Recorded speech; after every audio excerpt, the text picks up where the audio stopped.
I know, and it gets so confusing. I have an iPhone and I still don't know all the... You know, for some reason I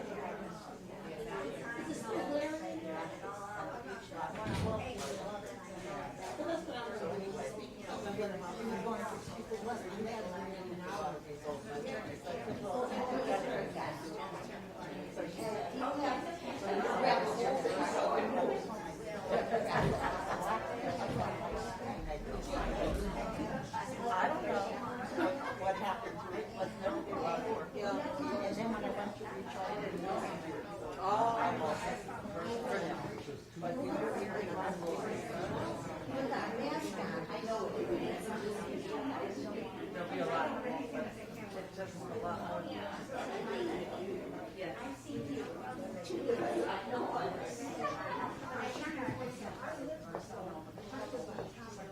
I won't show you all the pictures of the water. What we did with them. We made angels out of pieces and driftwood and it's cute. Now where will be?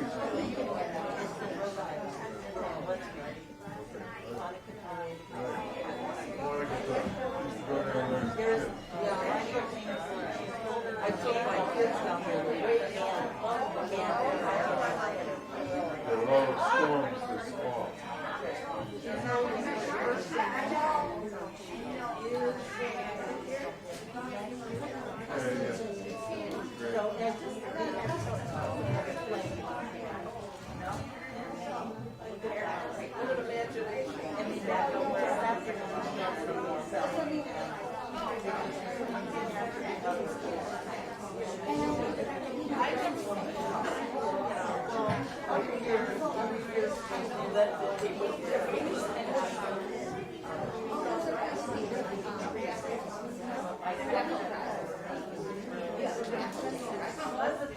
I know an Italian family from Hawaii.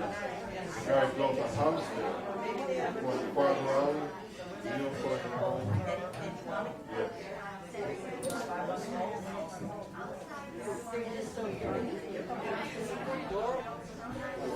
Yeah, we just walked up and said, picked up stuff and came back and that's my great grandson.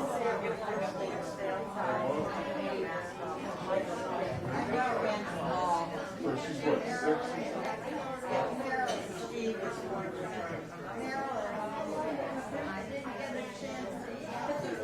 My youngest daughter is going to have a baby in 2 weeks. Her first. It's a boy. We already have 2 grandsons. We get one every 5 years. 2010, 2015, 2020. Yeah.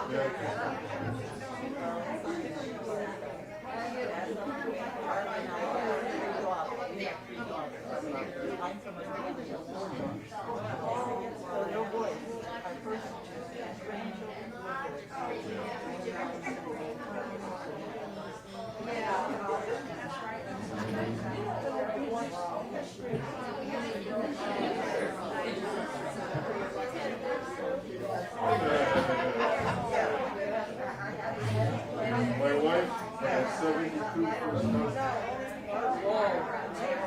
One family involved in this. 10 boys and 2 girls. 12 in the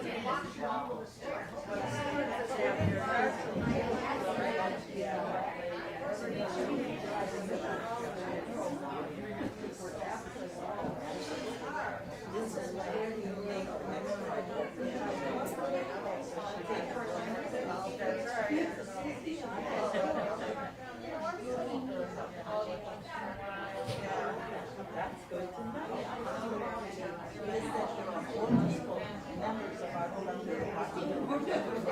Four? Okay, good. Yeah, well, they have to have a link. Probably on a Zoom call. Well, it tells in the book how you exactly how to see. Yeah. talks for library. I've been giving talks for libraries recently.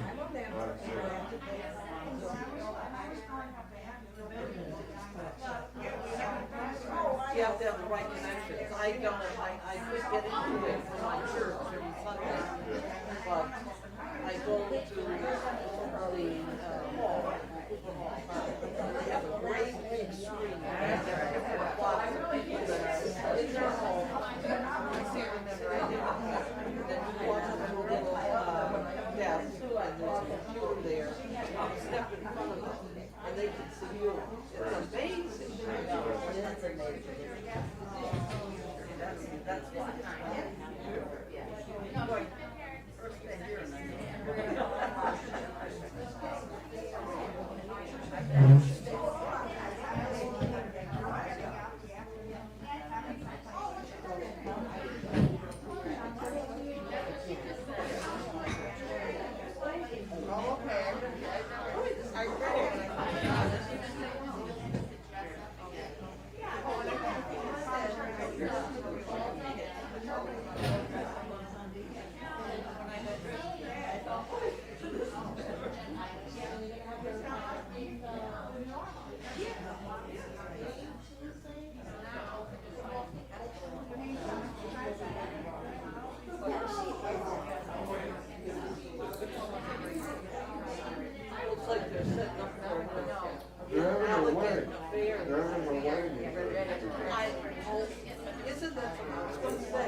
She had two last weekend.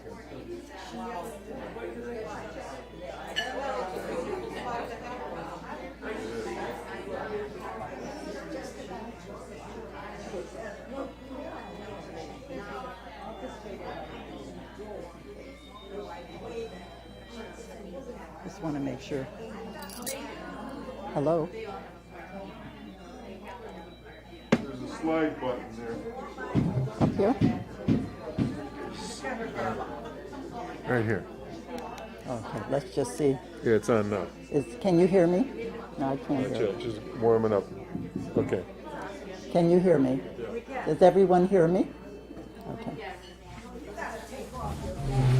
you could speak without your mask. You have to take it off. Yeah.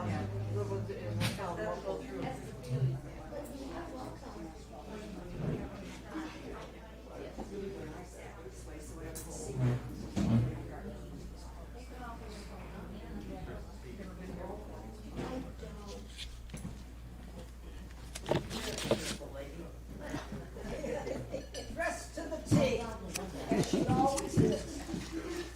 Good afternoon, everyone, and what a beautiful October 1st this is today. A perfect fall day.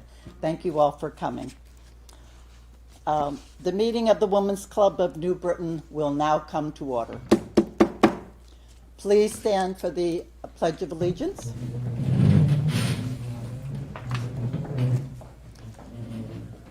I pledge allegiance to the flag of the United States of America and to the republic for which it stands, one nation, under God, indivisible, with liberty and justice for all. Thank you, ladies.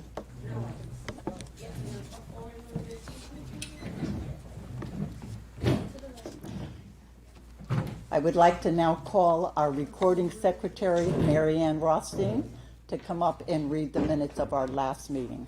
Mary Ann?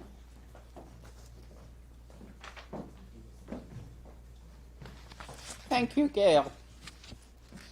The general meeting of the membership of the Women's Club of New Britain was called to order by President Gail Vigra at 2 p.m. on March 5th, 2020 in Fellowship Hall. My goodness, it's been a long time, ladies. Following the Pledge of Allegiance to the flag, Mary Ann Rothstein read the minutes of the February 6th meeting. The minutes were accepted as read and filed. President Vigra recognized and thanked the following volunteers for making the meeting a success. Hospitality Chair Jan Hansen-Yeager and Sylvia Wilson Lucas, who greeted our members. Connie Zanzella, Chairman of the Flower Committee, and Judy Dunn, who provided the centerpiece. Barbara Regalis and Sheila Kelleher, the tea coordinators, along with the kitchen committee, chaired by Barbara Wallace, assisted by Mary Lou Mancini and Rose Carlone. The pourers for the afternoon were Gladys Fagenbaum and Gloria Frost. The raffle numbers were pulled and the door prizes claimed. Membership Chair Gloria Frost reminded us to be forewarned as our annual due notices will be showing up in the mail. They may be mailed or paid by our April meeting. Director Francis Wolski reminded members to fill out their volunteer notices, which is included in the mailing. Susan Vemberg, nomination chair, recommended Carolyn Tibbetts for the position of corresponding secretary. The motion was moved and seconded by Judy Ruff and Marianne Ferlin. The motion carried. Speaker hostess for the afternoon was Jan Hansen-Yeager, who introduced author Larry Bloom. He presented a program on Saul LeWitt, a New Britain resident, on his life and ideas. The meeting adjourned at 2:15. Respectfully submitted, Marianne Rothstein, recording secretary.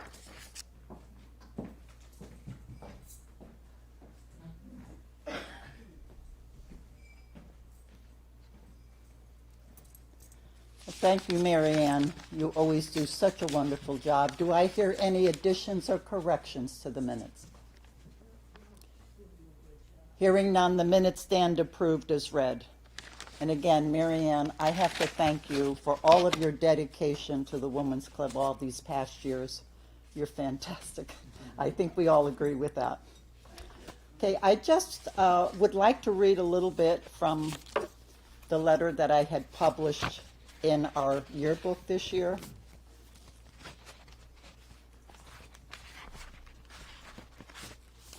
And it starts off a letter from your president. In the year 2020, the Women's Club of New Britain will be celebrating our 145th anniversary. Imagine this historical accomplishment that the women of this organization ran continuously for 145 years. And they definitely had trials and tribulations like everyone does. Every now and then we come across things that are difficult. But the important thing is they prevailed. So happy 145th anniversary to the Women's Club of New Britain.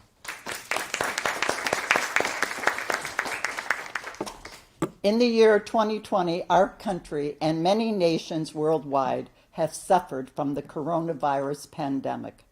I plan to lead us through these difficult times, and we will move forward with our primary concern being the safety of all of our members and our guests. So with this plan in mind, we will, 1, move this year's meetings to Shuttle Meadow Country Club. 2, print and send out our yearbooks. 3, wear masks, which we're all doing, thank you. Use social distancing, and refreshments will be provided by Shuttle Meadow in a safe manner. Please check the wonderful programs contracted by our Vice President, Judith Ruff, and her program committee. We have a wonderful, wonderful year of programs. I know you will enjoy it. So I won't go through the rest, but it's signed, warm regards, Gail Vigra, President. We also thought that because this is such a special year that we should have a theme. And so the theme that's been suggested for our 145th anniversary is, quote, be kind, unquote. Be kind. Sometimes it's difficult in difficult times, but if we all remember just to be kind. Today is also the first meeting of live streaming, so members who are unable or choose not to come out today will have the opportunity to watch today's program. Therefore, in the year 2020, the Women's Club of New Britain moves ahead technically. Isn't that interesting? That's another first. I would like to have our hospitality chair, Jan Hassenjager, present the raffle now.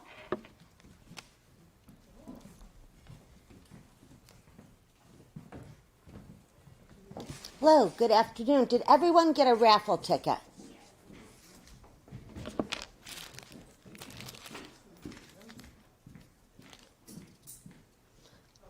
Okay, the first number is 1836667. Again, 1836667.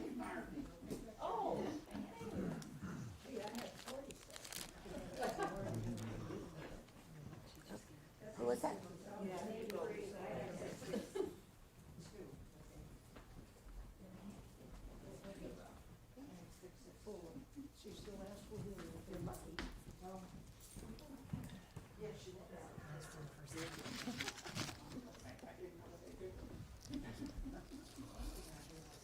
The next number is 1836660.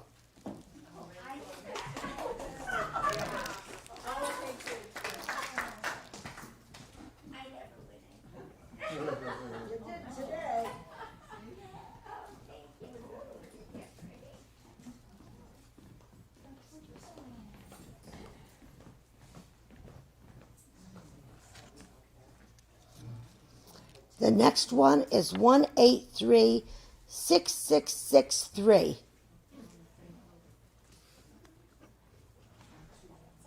Again, 1836663. They're still looking.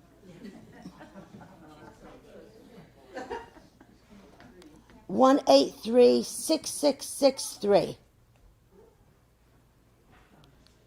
No?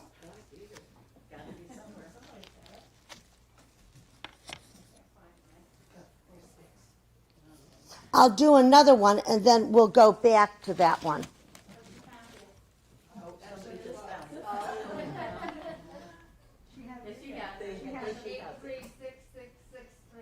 That's it. I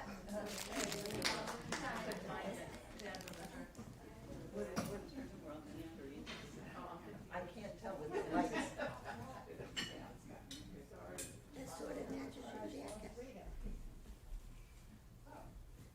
You want to find out who it is? Oh,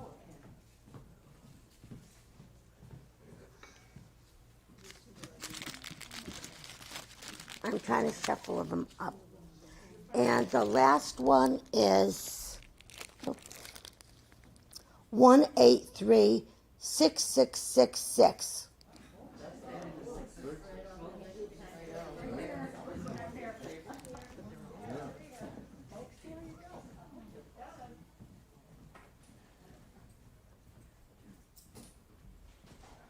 Yeah, a friend of mine, his wife was born 6666.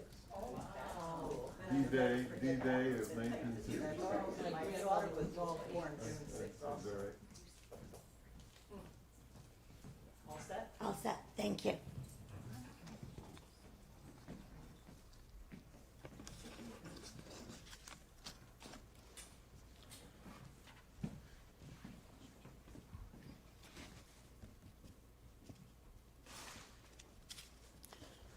Jan, I want to give you a special thanks for all that you do. You work very hard. You're always there to welcome everybody at every meeting.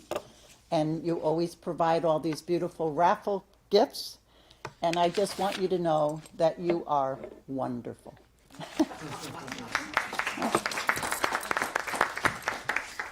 Before we begin our program, I just found something in our yearbook that I thought would be very interesting. So if you have your yearbook with you, on page 7, It lists our former presidents, all of our former presidents over these 145 years. And believe it or not, our program today, as you know, is on the Titanic. So this name jumped out at me. Mrs. Andrew J. Sloper was president of the Women's Club in 1915 to 1918. Isn't that amazing? I know.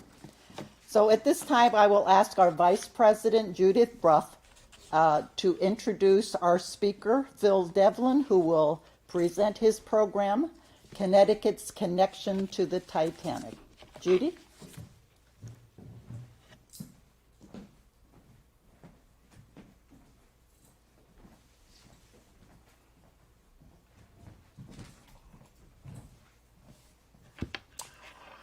Phil Devlin was raised in Windsor Locks, Connecticut, a career military officer and a World War II veteran, twice named Regional 17 Teacher of the Year, and in 1983 was named District Teacher of the Year. Taught high school English, history, and Latin for over 30 years, and the list goes on. A few months ago, Gail and I have the privilege of seeing him in Rocky Hill for this program, and we thought you all would enjoy it very much.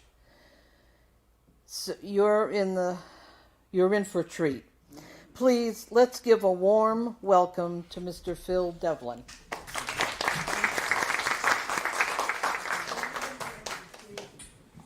Thank you, Judy. It was my father who was the World War II veteran. I was raised by a World War II veteran. My father was a career military officer. Can everyone hear me okay? Yes. Okay. So the Titanic, the sinking of the Titanic, the unthinkable happened to the unsinkable. In April of 1912, on its maiden voyage from originally Southampton, then Cherbourg, France, and then finally from Queenstown, Ireland, its last stop began its transit across the Atlantic, and we all know what happened. But you may not know that there were so many people connected to the Titanic who have Connecticut roots, and they have some very interesting stories, including this one man, William Sloper from New Britain, whose mom was the president of this very organization. So let's get on with it then. The Connecticut-bound passengers, there were 32 total passengers, 6 in first class, they all survived.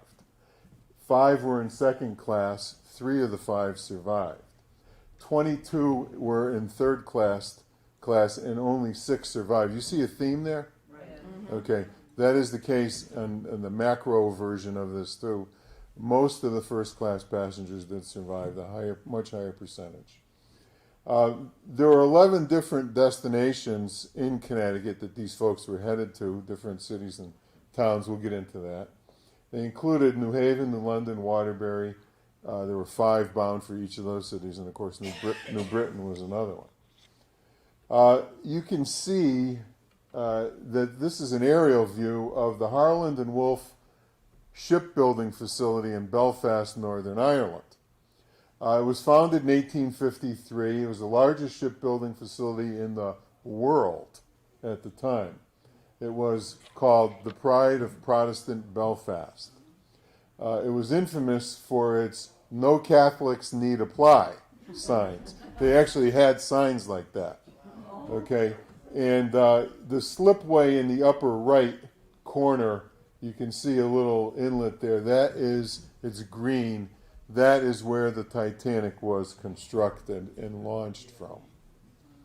Okay, there is a picture of the Titanic under construction. There is the Titanic today. The bow of the ship is at 12,450 feet southeast of the Newfoundland coast. The stern of the ship, because it broke in half at the grand staircase. That was the weak point in the structure of it because it cut through all 11 decks. The the stern is about 2,000 feet away from the bow. Now you can see an ROV or a remote operated vehicle on the upper left shining a light on the bow. And by the way, when it went down, there are estimates that the speed it attained on its descent to the bottom was close to 90 miles an hour. Can you imagine? Something as heavy as that. So here's the new Titanic. I don't know if you knew that there's a replica of the Titanic being built. It's being built by Clive Palmer. He's an Australian billionaire, and he's associated with the Blue Star Line, a shipping line. It's going to be 56,000 tons, which is 10,000 tons bigger than the original Titanic. And it will be diesel, I don't know what happened there, diesel and electric propulsion versus coal in the original Titanic. And it will be slightly higher. The high point of the Titanic, the original Titanic, was about 175 feet. We'll have a reduced draft, that is to say the amount of the ship that extended underwater will be slightly less. It has a more bulbous bow, that is for reducing the resistance as it goes through the water, get better mileage that way. And the interior is going to be very similar, and they hope to have it ready by 2022. Why are they building another? Well, this guy's got the money to do it, and has a fascination with the Titanic. You can just imagine how much it might cost to take a ride. Okay, so originally, by the numbers, it took 3,000 men 2 years working 24/7. Around the clock, 3,000 guys built the original Titanic. It was over 880 feet long, cost $7.5 million, which is peanuts these days for building a ship, but a lot of money back then. It was over 46,000 tons. It drew about 34 feet 7 inches underwater. And its top cruising speed was 24 miles an hour, which is very fast indeed. And as I said before, it was over 175 feet in height. It had 4 funnels, which was unique and distinctive because no other ship built had more than 3. The 4th funnel was just for ventilation, really, and it was for show and to help make it distinctive. This is a picture of it at anchor in Queenstown, Ireland, offshore, of course. And there was a photo there, and you can't see it really, but if you look very carefully, the stern funnel that's closest to you can see a guy's head poking out from in there, and that was considered an ill omen. He was a stowaway. More about him later. It was called the RMS Titanic, that is Royal Mail Steamship, because it had a giant post office in it, and it processed a lot of mail. Over 27,000 cubic feet on the ship was devoted to mail storage. 5 postal clerks worked 13 hours a day, 7 days a week, sorting 60,000 pieces of mail. A postcard that had the Titanic stamp on it is, if somebody has it as a keepsake, is worth a minimum of $400 to $700. Depending on who wrote it and what the content is, it's worth many, many times more than that.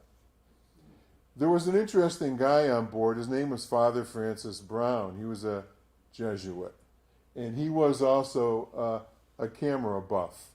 And fortunately for us, he took a lot of pictures of the Titanic. In fact, they're the only pictures we have of this final voyage. He was born in 1880 in Cork. His mother died in childbirth, so he was raised by his uncle, Robert Browne, who happened to be a bishop, Catholic bishop, and he was the youngest of 8 children. He was a decorated chaplain of the Irish Guards in World War I, which began 2 years after the Titanic had sunk. So obviously he survived it. He was wounded 5 times during the war. He's a renowned Irish photographer. His last photos he took the last photos of the excuse me, of the Titanic. He disembarked at Queenstown. He got on at Southampton, went the short hop to Cherbourg in France, and then the short hop over to Queenstown. And then someone had offered to buy him a ticket. He was such a charming man, to go all the way to New York. So he radioed his bishop, his uncle, and asked him for permission, and the guy got angry at him, told him, "Get off that ship." And by so doing, of course, he saved his life. And Father Browne's cabin was interesting because one part of it was in the stern and one part of it was in the bow. In other words, the cabin, therefore, was right by the grand staircase, the weak point in the structure of the Titanic. When the Titanic sank, it broke at the grand staircase, which makes a whole lot of sense because that was cutting through all the decks. So one part of his room was in the bow, and the other one is 2,000 feet away underwater in the stern. Kind of interesting. Now, there's a picture there you may be able to recognize. It's a famous picture. Father Browne took this picture. It's a guy on an exercise rowing machine. Now, the Titanic had all kinds of new advancements, all kinds of exercise fads. They even had a swimming pool on the Titanic. And Bob Ballard from Old Lyme, Connecticut, who found the Titanic wreck in 1985, he had one of his remote-controlled submarines actually land right next to this rowing machine that we see here. It's also a famous photo. And you can see Father Browne's picture of the crew on the main deck with their life vests on. The Titanic, here's a photo of him of Queenstown with the anchor of the Titanic being raised just before, well, it's the last time the anchor was ever raised because it was, not too long after that it went down. There's Browne taking a picture of the wireless room. This is the only photo we have of the wireless room on the Titanic. He wired his uncle, as I said, to see if he could continue, and the guy said, "Get off that ship." Okay? And there's a deck photo. Now, in the back right, kind of hard to see, is Major Archibald Butt, B-U-T-T. He was an aide to Teddy Roosevelt and William Howard Taft. He died in the smoking room on the Titanic. He went down with the ship. He's 46 years old. There's a famous photo of him next to William Howard Taft, dated 1913, that perhaps you've seen. William Howard Taft, who was 320 pounds and once got stuck in the bathtub at the White House, he was the first president ever to start the tradition of throwing out the first ball, right? And you may have seen the picture. It's a famous photo. The guy next to him was Archibald Butt. Okay, there's the grand staircase, a picture that Father Browne took. It ran through 9 decks, and that was the weak point in the structure. And I told you part of his room, it was in one part of the wreck, part in the other. There's a picture of the Titanic at Southampton in England where it began its voyage. And there was an incident there that almost prevented the voyage from occurring. Too bad it didn't, really. The screws from the Titanic drew the steamship New York from her berth. They were so powerful when they began to turn the engines. It drew the ship right toward the Titanic and snapped the cables. Father Browne said it sounded like 3 gunshots. There was a near collision, but Captain Smith reversed the screws and was able to push away from it so there wasn't a collision. Had there been a collision, we wouldn't be talking about the Titanic. What might have been, here's a tugboat pushing the New York away from the Titanic, and obviously that worked. There's the route, Southampton to Cherbourg on the Cotentin Peninsula of France, not right near Normandy, actually, not too far from Utah Beach, and then over to Queenstown, which is now known as Cobh, C-O-B-H, it's pronounced as though it's C-O-V-E, and it's from Queenstown that it set sail for New York.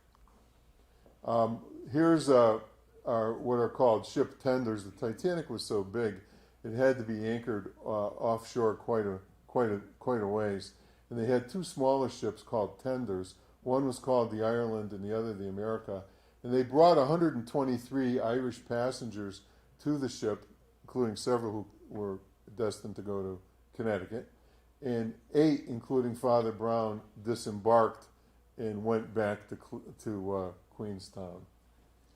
Lucky for them. There is a picture at the dock of the Irish passengers. On the upper level, you see the first class passengers. There's only about 8 of them or so. And then down below, a much bigger crowd, or exceeding 100, waiting to board the tenders. And the doctors, when the third class people came on board, they were also known as steerage passengers. They had to be inspected. Doctor looked at them. This is a picture Father Browne took of them being inspected for eye diseases and that kind of thing. The first and second class passengers did not have to go through such an inspection, just the third class. And if they found anything, you were not allowed on board. And this is the last photo of the Titanic that Father Frank Browne took from his tender as he was going back to shore after he had disembarked. You can see the 4 funnels. So, the Titanic's last view, here's a quote from one of the survivors. "The last we saw of Europe was the Irish mountains, dim and faint in the dropping darkness." Here's the final menu on the Titanic. Filet of brill, grilled mutton chops, salmon, roast beef, chicken a la Maryland, etc. It was quite a fancy restaurant. April 14th is the day that it happened. At 11:40 at night, in the dark, it struck the iceberg. The starboard side hit a North Atlantic iceberg, and I told you the Titanic was 175 feet tall. It's very tall for a ship. This iceberg was estimated to be nearly 600 feet tall. Now you can just imagine how big the iceberg was, because I think most of you know 7/8 of an iceberg is underwater. And this thing was 600 feet tall. 5 compartments were affected, and the ship sank 2 hours and 40 minutes later at 2:20 in the morning. Here's a sample of a distress call. This is an actual telegram that the Titanic sent to the SS Burma, a Russian ship. "We have struck iceberg, sinking fast, come to our assistance." Problem was, it was so late at night, a lot of the people in the radio rooms of these ships that were nearby had turned it off for the night and went to bed. Here's some iceberg information. There's an interesting verb. They use the word calve, C-A-L-V-E-D, calved, off of the west coast of Greenland. They average about 400 a year. It towered over the Titanic. Usually an iceberg so calved from Greenland weighs between 100,000 to 200,000 tons, 7/8 of it being underwater, as that photo represents. And the biggest ever measured from what came from the Antarctica was the size of Belgium. Here's a 1912 photo that was taken of an iceberg. Note the dark spot on the iceberg. This photo was taken by a ship the next day after the sinking, and they noticed there was a red smudge of paint on it, so people believe this indeed was the one that the Titanic struck. That's an actual photo. Here's the headline in the Boston Globe. As you might imagine, this was huge news everywhere for the longest time. The Daily Express, a Irish newspaper, here's the April 1912 edition. All the photos in it were photos provided by Father Browne. His uncle, the bishop, this is a picture Father Browne took of Cobh Cathedral, where a memorial mass was conducted on April the 20th, conducted by the bishop himself. Here's a memorial that was dedicated in June of 1920 at Donegal Square in Belfast. It's 22 feet high. There were 4 figures on it, 2 mermaids bearing a dead seaman. If you go to Belfast today, you would see that. It's right downtown. There were 20 available lifeboats on the Titanic, way too few to get all the people in. 14 were wooden that held 65 to 69 people each. The depending on how big the people were. And there were 6 collapsibles that could hold 47 people each. There were 472 empty seats. 472 people at least could have been saved. Probably more, because the North Atlantic, which is known to be very turbulent this time of year, was incredibly calm that night. So without the turbulence and wave action, you probably could have squeezed more people in safely. But nobody believed it would sink, so consequently you have all these empty seats. The Carpathia was a passenger ship that received a warning or an alert from the Titanic, and it was several hours away, but it went as fast as it could to the scene.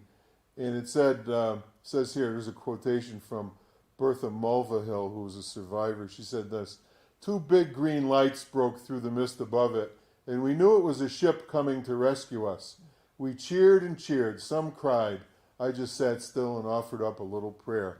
The water was 28 degrees. The air was colder, but it was very calm, no wind. Had it been a typical North Atlantic, evening, many more people would not have survived."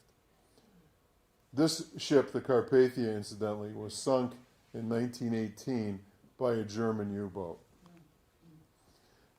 You can see, perhaps, it's kind of small for those of you in the back, there's a rope ladder that was dropped off the side of the Carpathia. And once again, fortunately, the water was very calm, so making the transition to the rope ladder was pretty easy, but climbing up a rope ladder that was moving all the time, you can imagine, was not the easiest thing to do. Okay, so the steerage, or third-class passengers on the deck, there were 869 third-class passengers on board of the 1,317 total passengers. 869 males, 66%, 447 females, 34%. There were over 1,000 members of the crew, incidentally. So here's the bar graph of the passengers. The top bar shows the crew. Then the second bar, the second longest, is third class, then second class, then first class. More first class than second class, interestingly. Margaret Rice was on board with her 5 children. It's the Titanic's biggest Irish tragedy. She was the widow of William Rice, who was an engineer, who was killed in Spokane, Washington, in a railroad accident in 1910. They had emigrated from Ireland, the whole family. They previously had lived in Montreal, and they moved back to Ireland, and they decided then to go back to Spokane, and they ended up on the Titanic. They all died, sad to say, the whole family. Was her husband? He had died already in a railroad accident in 1910, so she was a widow with 5 children. They all died. And there's a monument to the Rice family and her 5 sons that's today in Cobh that you can see. The Goodwin family, another interesting story. Charles Goodwin and his wife Augusta came from England. They had 6 children from 18 months to 16 years. All of them died. They were headed to Niagara Falls, New York. He was an electrical engineer. He was going to work at the new power plant, the hydroelectric plant that was up by Niagara Falls. A lot of sad stories. This was a picture of the Goodwin family at the Mystic Aquarium Titanic exhibit that was out in 2012, which I visited on the 100th anniversary of the disaster. And now we go to the Connecticut passengers by class. There were 6 Connecticut-bound passengers in first class, 4 women and 2 men. All survived and all were U.S. citizens. There were 5 passengers bound from Connecticut who held second-class tickets, 3 women and 2 men. 1 woman was from Sweden, the other 4 from Great Britain. Both of the men perished in the disaster. All 3 women survived. Of the 22 Connecticut-bound passengers in third class, an astounding 16 died. The only first-class passenger from Connecticut was passengers, Mr. and Mrs. Frederick Maxfield Hoyt. Born in 1873, Hoyt was a renowned architect. He had boarded Titanic in Southampton with his wife Jane. Mrs. Hoyt was placed on board collapsible boat D before the ship sank. Frederick Hoyt ended up in the water after the sinking. He survived his dip into the 28-degree water and was pulled aboard collapsible D, which was later rescued by the Carpathia. It was the first boat that the Carpathia picked up. So he got lucky, and there they are, the Hoyts. The Grahams of Greenwich. Mrs. William Thompson Graham, her 19-year-old daughter Margaret, and Margaret's governess, Miss Elizabeth Weed Schutz, 40, were bound for Greenwich. Mrs. Graham's husband was the founder of the Dixie Cup Company. She, Margaret, and Liz Schutz were escorted to Lifeboat 3 by Washington Roebling and Howard B. Case. Now, Roebling, you may recall, is a famous name. Roebling's father had designed the Brooklyn Bridge. Mrs. Graham's recollection, this is a quote, "They shouted goodbye to us, and then what do you think Mr. Case did? He just calmly lighted a cigarette and waved us goodbye with his hand. Mr. Roebling stood there too. I can see him now. I am sure he knew that the ship would go to the bottom. He just stood there." There's William Sloper of New Britain. Now, Gail had already told you his mother was the president of this very organization, Mrs. Andrew Sloper, from 1915 to 1918. There's a picture of him. He was a stockbroker. Interesting and sad story. He was a first-class passenger, one of 6 bound for Connecticut. There's his gravestone right there. He was a banker and a stockbroker, like his father. He was reluctant to load. He was persuaded to do so by an actress, well-known actress at the time, named Dorothy Gibson. They had been playing bridge when the accident occurred. His was the first boat to leave Titanic, Lifeboat number 7. He was the victim of a character assassination. Half the seats in Lifeboat 7 were empty. Okay, so everybody has heard, only women and children on the boats. That's not true. Here's the protocol. The women and children only rule was in effect only on the port side or the left side of the ship. Women or children first was the rule on the starboard side. Now, Sloper was on the starboard side. Furthermore, a 14-year-old girl in first class was considered a child. A 14-year-old girl in third class was considered an adult. Sloper was on the starboard side. There were only 29 in the lifeboat that could hold over 65 to 69 people. So he was on the side that said women and children first. So all the women and children who were there who wanted to get on, got on. And then, since there were so many empty seats, they let him on. It wasn't women and children only on his side. So he did not break any rules, is my point. Here's Sloper's account of the sinking. 2 hours after our lifeboat was launched, we had drifted more than 2 miles from where the Titanic was sinking. The ship remained until 2 or 3 minutes before she sank, as brilliantly lighted as she was directly after the accident occurred.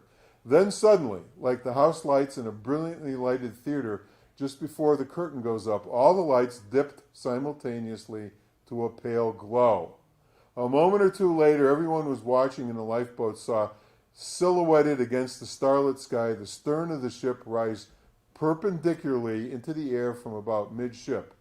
Then, with a prolonged rush and a roar, like the 10,000 tons of coal sliding down a metal chute several hundred feet long, the great ship went down out of sight, beneath the surface of the ocean. Then a great cry arose on the air from the surface of the calm sea where the ship had been. Those, of course, were all the people who had ended up in the water. Now, there's an Andrew J. Sloper musical fund. Now, this was Mrs. Andrew J. Sloper was the president here. In 1937, 4 years after his father died, William T. Sloper started the William T. Sloper Trust for Andrew J. Sloper Musical Fund. The fund still exists today and is administered by the Bank of America to this day.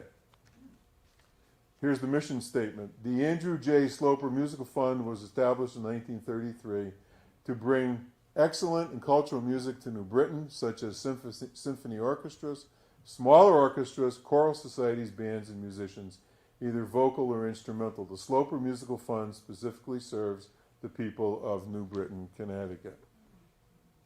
Okay, now we go to the second-class passengers. Mr. Samuel James Metcalf Hocking, 36, was a painter and decorator from England. Jim Hocking was headed to Middletown to join his brother, Thomas, who lived at 98 Liberty Street. Hocking had 13 siblings. His wife, Ada, and their 2 children were to join him in America at a later date. That was a common thing, by the way. Hocking wrote a letter to his wife, which was mailed from Queenstown, the Titanic's last port of call. He closed the letter with this tragically ironic line: "Everybody tells me I shall not regret the step I have taken, so buck up and we shan't be long." I took this picture of 98 Liberty Street. This is where the guy's brother lived. It's in the north end of Middletown, and he was supposed to be there living with him. Olga Elida Lundin was born in 1889 in Sweden. She was headed to Meriden to see her sister. Olga was traveling with 4 friends and her fiancé, Niels Johansson. Her fiancé and a friend picked her up and loaded her in Lifeboat 10. Her fiancé was lost in the sinking. Olga survived and later became a cook during World War II for the exiled Norwegian Crown Prince. She died in Sweden in 1973 at age 84. And there's a picture of Olga. Mr. and Mrs. John James Ware. Now here we have another New Britain connection. We're headed from England to New Britain, where John was going to be a carpenter. John's brother Charles lived at 186 South Main Street in New Britain. The fate of the Wares is particularly bittersweet, as the couple was not supposed to have been on the Titanic. A coal strike in England had forced them to alter their travel plans. Florence Ware, 31, survived on Lifeboat 10, but John, 45, did not. His body was never found. So they were rebooked to the Titanic because of the coal strike. Susie Weber, 37, was traveling to Hartford on the Titanic. She survived sinking on Lifeboat 12, was picked up by the Carpathia. Eventually, she reached her nephew's home in Hartford. She became a maid for her nephew, Charles E. Weber, living most of her life at 3 4th Street in Rocky Hill. She died in 1952 at age 78. And there's Susie. Pretty woman. There were a bunch of Lebanese immigrants headed to Connecticut. The Nakids were headed for Waterbury. Sahid Nakid, his wife, Waika, which translates to Mary, and their infant daughter Maria joined 42 others, including several Lebanese and Chinese passengers, on lifeboat number 3. Maria, just 1 at the time of the sinking, was the first Titanic survivor to die. She was only 2 when she died of meningitis on July 30th, 1912, just 3.5 months after the disaster. The Nakids later had 5 more children, lived out their lives in Waterbury at 184 Meriden Road. And there's a picture of the family from the Encyclopedia Titanica. Another Lebanese passenger in 3rd class, Tanis Betros, died. He was a 20-year-old shoemaker. Sarkis Lahoud Moad, a general laborer of Lebanese descent, also headed for Waterbury, died. His body was never found. Betros and Moad were 2 of 154 Lebanese aboard the ship. They all got on board in France.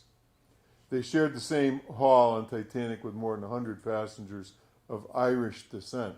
Only 29 people of the 154 Lebanese survived. Swedish passengers. The fate of 8 third-class passengers of Swedish descent headed for Connecticut was particularly sad, as 6 of them perished. Oscar Leander Johansson Palmquist survived in Lifeboat 15. The other Swedish survivor was Anna Elizabeth Diker, 22, a music teacher. She was traveling to New Haven, where her husband, Alfred, was a trolley operator. Mr. Diker's father had recently died in Sweden after settling the estate. The couple was headed back to 468 Washington Street in New Haven. She survived, remarried, and lived until 1961. Fred Diker who was born on a ship traveling from New York to Gothenburg, Sweden in 1889, died on board a ship too, the Titanic. His body was never recovered. And there's Anna, headed to New Haven, and there's Fred, who was born and died on a ship. Another American of Swedish descent, August Victor Larsson, lived at 25 Division Street in Stamford, died. He was 29, described as a general laborer. Another Swede described as a general laborer was Bengt Edvin Larsson, born in 1882 in Sweden. He was no relation to August Larsson. He was the only son of his parents. He was 29 years old, body never found. Here's another Connecticut-bound Swede. Miss Augusta Charlotta Lindblom, 45, of Stockholm, was headed to her sister's home on Nichols Avenue in Stratford. Described by a friend as being afraid of everything, Augusta retreated to her cabin after the collision with the Iceberg, locked the door, and went to bed. She apparently went down with the ship in her cabin.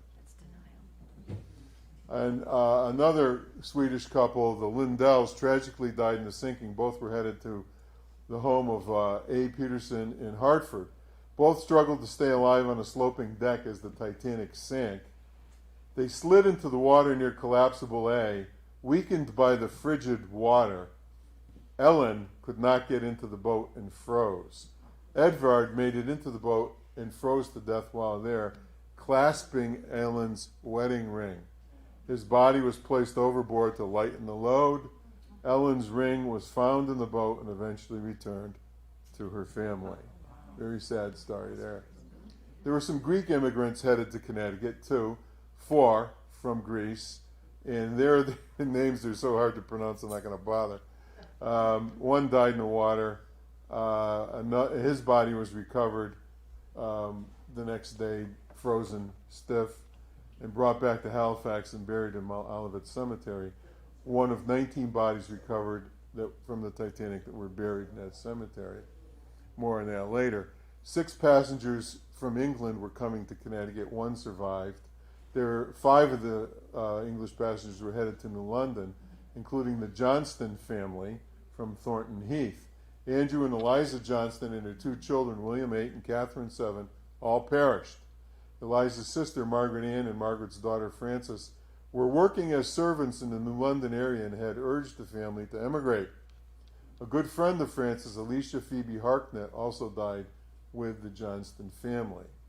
Johnston family had originally been booked passage on the SS Philadelphia from Southampton. Philadelphia voyage canceled due to a coal strike, so they got rebooked on the Titanic. There were postcards that the Johnston family sent, and they were auctioned in 2012. One of the Johnston family postcards sent to New London 8 years ago brought $11,000. Another one in 2010 brought $20,000. It's all dependent on the content and how interesting it was. Here was a woman named Amy Stanley. She's the only member of the third-class English Connecticut-bound contingent to survive. She was headed to be a nanny in New Haven. She later lived on Center Street in West Haven. She was in Collapsible Sea, saved by the Carpathia. And there's Amy's picture. She wrote this letter from New York City, quite poignant. I'll read an excerpt to you. I have had a terrible experience, one that I shall never forget as long as I live. I seem to have a presentiment that something would happen to the boat. The sight on board was awful, with raving women.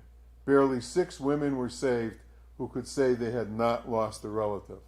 Oh, the widows the Titanic has made. The last 3 days have been terrible. 2 Irish passengers. One was James Kelly from New Haven. The other one was from my hometown. I'll tell you about her shortly. Jane Carr. James Kelly, sad case. He's from County Kildare. He's an agricultural worker. His daughter Margaret, 21, worked in a corset shop in New Haven. Brother John worked in a machinist shop in New Haven. They made money, sent it over to him so he could join them. He was 45 years old. He was body number 70, found by a ship the next day that was looking for survivors. in the ocean. His wife and 5 other children remained in Ireland. Family received relief from many sources and eventually made it to New Haven. Margaret met them at Union Station and wept when they finally got there. The 2 older girls joined her at the corset factory, and sad to say, the son, Thomas, was killed in action in World War I on January 23rd, 1916. Now there's Jane, sometimes called Jenny Carr, from Ireland. She was born February 11th, 1867 in County Sligo. That's where Yeats came from. 6 siblings, Catherine, Michael, James, Thomas, Maria, Bridget, and Bessie. She was nearly 6 feet tall. That's important to keep in mind. Father was Thomas, the mother was Bridget Goldrick. She had a niece, Margaret, who was supposed to have accompanied her on the voyage. She lived until 1950, Margaret Malarkey Donovan, but she couldn't get her papers processed in time, so she didn't make the trip. Lucky for her. Okay, here's an article from the Springfield Union, April 20th, 1912. It tells us there that Jane had returned to Ireland in 1909 to help her family. It seems that one of her sisters, who had 6 kids, had died, and then the husband, the father of those 6 kids, also died, and they were only in their 40s. She was a very considerate and sympathetic woman, so she went back to help raise those children. She was contacted by telegram that a bank in Windsor Locks was in financial trouble, the bank where she had her life savings. Her friend Catherine O'Leary contacted her. She had a 3rd-class ticket, cost £7. Today's money, it's about $400. And the body never found? Question mark, question mark? Okay, here's why. She lived in this house on South Center Street, 2nd floor, above the peak of the entrance, the first window to the right of on the 2nd floor. That's where her bedroom was. She rented it. And she worked here at the Burnap Mansion in Windsor Locks. Sidney Burnap was a noted surgeon who had hired her to be a cook and maid. And there's another picture of the Burnap Mansion in Windsor Locks. Here's where her best friend, Catherine O'Leary, and her husband Michael lived on Chestnut Street. Michael held the bank books of Jane while she was in Ireland to help with raising the children, and filed an affidavit eventually with probate. They lived 100 yards, I should say, from St. Mary's Roman Catholic Church, which is right there on Spring Street. It's a church I was raised in. And that started in 1852 by Irish laborers who dug the Windsor Locks Canal. Okay, a strong Irish Catholic tradition. It's the first Catholic church in Connecticut. Jane Carr's church, it was Ella T. Grasso's church as well. Okay, she was buried in St. Mary's Cemetery further up Spring Street. Ella, that is. Now, here are direct descendants of Jane Carr. I know these people. On the left is Margaret Fox Flanagan, who lives in Farmington. In the middle is Peg Carr Shaughnessy, who lives in Suffield. She died a couple years after this photo was taken. Really nice woman. Carol Fox Highland lives in Hartford. All 3 of these women are direct descendants of Jane Carr. Margaret and Carol, Catherine Carr Malarkey, Peg was related to James Carr. That was her grandfather. They were siblings of Jane Carr. Okay, here's the Mackie Bennett cable ship was dispatched from Halifax to recover bodies. It picked up 306 bodies, buried 116 of them at sea. They carried back 190 on board and buried 119 in Halifax. During World War II, the Mackie Bennett was sunk by a German submarine. And, so we'll get into Jane Carr. So this supposedly, all right, this is body number 5. They numbered the bodies as they picked them up. And here's the description. I went to Halifax and looked this up in the records. Number 5 was a female, 5 feet 9 inches tall, weighed about 170 pounds. They estimate her age to be about 40. Her hair was dark brown. No marks, buried at Mount Olivet Cemetery in Halifax. That was a Catholic cemetery. The effects included a crucifix, snuff box, and medallion, 2 silver rings, and one turquoise ring. Here's me at the Mount Olivet Cemetery next to this tombstone of number 5, because I believe number 5 was in fact Jane Carr. Okay, her grandniece, Peg Shaughnessy, told me that her grandfather, who was Jane's brother, told him that she was unusually tall. With her shoes on, she was approaching 6 feet. Now, if you look it up, women, white women, in this time period, averaged 5'2". So this is a woman who, with her shoes on, towered over everyone else. She had brown hair, she had brown eyes, she weighed about 170. They estimated her to be 40. She was 45, 46 years old. So it all fits. So I think they actually found her. They just never positively identified her. I'm still working on this. There may be news about this someday. Other passengers on board the Titanic, 8 dogs and a cat. One of the dogs survived. The writer Michael Morpurgo, who's the author of War Horse, you remember that? That was a play. They had that at the Bushnell, actually, not too many years ago. Has also written a fictionalized account of a cat aboard the Titanic called Casper the Titanic Cat. It's published in 2012 by HarperCollins. It's kind of a cool book for kids. Also, there were 3,364 bags of mail on board, 700 to 800 parcels, 5 grand pianos, 30 cases of golf clubs, and tennis rackets bound for the A.G. Spalding Company in Springfield, right? Okay. 40 tons of potatoes, 50 cases of toothpaste, 4 cases of opium, 75,000 pounds of fresh meat, 11,000 pounds of fish, 800 pounds of tea, 2,200 pounds of coffee, 20,000 bottles of beer went down, 1,500 bottles of wine went down, 16,000 lemons and 36,000 oranges, 2 3/4 tons of tomatoes, and 1 Renault 35 horsepower automobile that you saw in the movie, right? Remember that? The windows got all steamed up, remember? And here's a jeweled edition of the Rubaiyat by Omar Khayyam with illustrations by Eliku Vetter. The binding was inlaid with more than 1,500 precious stones, each separately set in gold. It took 2 years to bind this book, and it was owned by Harry Elkins Widener, a 1907 Harvard graduate, and an avid book collector. He had gone to England to purchase it, along with a couple of other rare books, including a very rare first edition of essays by Francis Bacon, which also went down with the ship. Now, let me back up. We're almost done. That picture on the right is of the Widener Library. That is the library at Harvard University.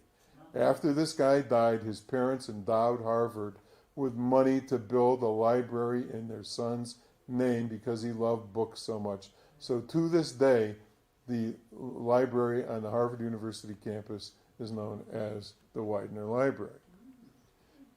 A little story about the Titanic musicians you probably heard. Well, there's the bandmaster, Wallace Hartley. You may remember that Nearer My God to Thee was played and all that. Okay, well, here's the grave of Wallace Hartley.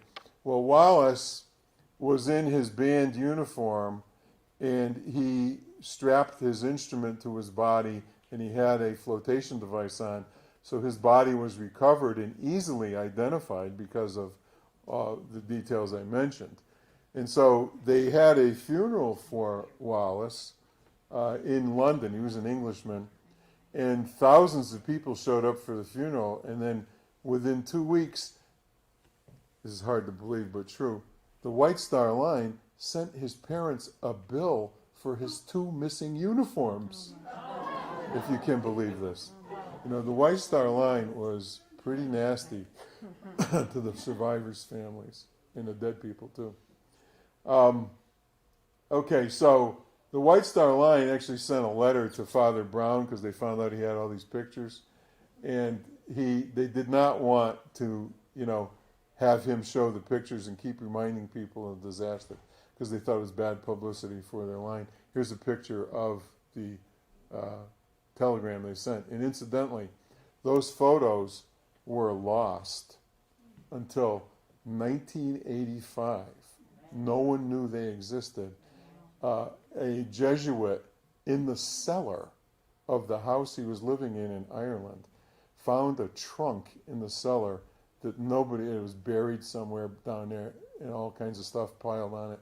He opens up the trunk and he finds 40,000 developed pictures from Father Browne from World War I and the Titanic. Nobody knew that these had existed. An amazing find. Incidentally, that's the same year that they found the wreck of the Titanic, that Ballard found it near Newfoundland. So there's a book out, by the way, called Father Browne's Titanic. If you're interested, you can look at it in the library or buy it online. It's got all of his photos of the Titanic. And there's Robert Ballard on the left. I took this picture opening up the Titanic exhibit on the 100th year anniversary of the sinking of the Titanic. I covered that for a newspaper, wrote up an article on it. And there's a picture he took in 1985 when they first found the wreck. And then down at the museum exhibit at Mystic, they had some quite poignant photos. This is a real photo. What they found all over the place were shoes. Because of the leather, the bacteria and so on that dissolved everything else, including all the human bodies, even the bones of the human bodies were consumed by bacteria. The only thing left were shoes all over the place. So, shoes, a sad reminder. 3 students, I took this photo, feel the cast of a picture of shoes from victims of the Titanic disaster. Nearly 1,200 human bodies rained down to the bottom of the ocean. All were consumed. The bones were dissolved, but not the shoes. All that remains, shoes. So this is a picture of a C-130 Hercules flying by an iceberg. And you can see that's a big plane, dwarfed by the size of the iceberg. And the International Ice Patrol is located right here in New London, Connecticut. They fly C-130s out of the Groton, New London Airport. And here's their patch, beautifully designed. International Ice Patrol. I want to call your attention to the young lady on the far left. This is a picture. Her name is Erin Long. She was a student of mine. I had written her a recommendation to get into the Coast Guard Academy. She was accepted, and she's a career officer with the Coast Guard. Now, I was down there covering this story for a newspaper as a reporter. So the C-130 lands, and they were carrying all these wreaths from different parts of the country. And on the April 14th anniversary of the Titanic, they were going to fly over the site and dump all these wreaths out the back of the plane. So the plane lands, and these people get off, and I'm looking, and I'm saying, oh my God. I said, I know that person. It was my former student. We had a great reunion. It was a lot of fun. And she got us, my editor and me, into the plane itself. You know, most people weren't able to go in, so it was a lot of fun. And then there's the 10 top iceberg collisions. I'm not going to go through this whole thing. Just I want to say one thing about it. Okay, the Titanic, you had 1,517 dead people. If you take and add up the next 9 total casualties from 9 of the top 10, they do not equal that. That's how many people died. There were a lot of iceberg collisions. Now, I bring this in. Some of you remember the Thresher going down in April 10th of 1963? I was 10 years old. I remember it well because the brother of one of my best friends was on the Thresher. Okay? Richard Brand was his name, and there's Jane Carr again on the right. And I bring this up because both disasters, the largest ship disaster in the history of the North Atlantic and the largest submarine disaster in American history, occurred at the 41st parallel at about 42 minutes. You know how they give you the latitude and longitude. 41, 40 to 42. Okay? And you can see perhaps the pins on the far right is the Titanic, and then there's the Thresher, and then there's Windsor Locks, Connecticut. They're all in a row. They're all at the same latitude. Isn't that amazing? Look at that. Yeah, look at that. Oh my goodness. Okay, I discovered this myself. I was reading. I'd written an article about the Thresher, and I'm thinking to myself, geez, that sounds like the same coordinates as the Titanic. They're all in a straight line. And to think that one little town in north central Connecticut had somebody who was on the largest ship disaster ever in history and the largest submarine disaster. 129 guys died on that submarine. They lived a block away from each other, you know, in Windsor Locks, which is at the same latitude as both of these disasters. It's like something out of the Twilight Zone. And with that, I conclude. Thank you for your attention. I'll be happy to answer any questions if anybody has any. A lot of interesting stories. Yes, ma'am. Why didn't they see the iceberg? Well, that's a very good question. I was talking to Judy about that earlier today. Let's call it hubris. You know, let's call it a kind of arrogance, a desire to go across the Atlantic faster than any ship had crossed the Atlantic before. They were going at top speed, about 25 miles an hour, in an area known to be full of icebergs. There were dozens of other ships not far from where the Titanic went down. They had all stopped and they didn't want to travel at night. One captain of one of the ships said, there were so many icebergs that I thought I could jump from one iceberg to another. Wow. And, you know, that's how many there were. And the Titanic knew this, and yet they continued at top speed. You know, why? For publicity? Hubris? It was the Captain Smith's final voyage. He had been with the White Star Line for 35 or so years, and he was chosen to be the guy on the maiden voyage, to be in charge of the ship. Maybe he wanted to set a record. It's hard to, you know, it was really foolish to do this, given the realities that they knew of how many icebergs there were. They knew about it. They just chose to ignore it. And the cost was tremendous. It's a good question. Anything else? Well, thanks again for your attentiveness. Okay. Thank you very, very much. Well, I want to thank you, Judy, for your nice introduction, and a special thank you to Phil Devlin. Today's program was wonderful. The photos were fabulous.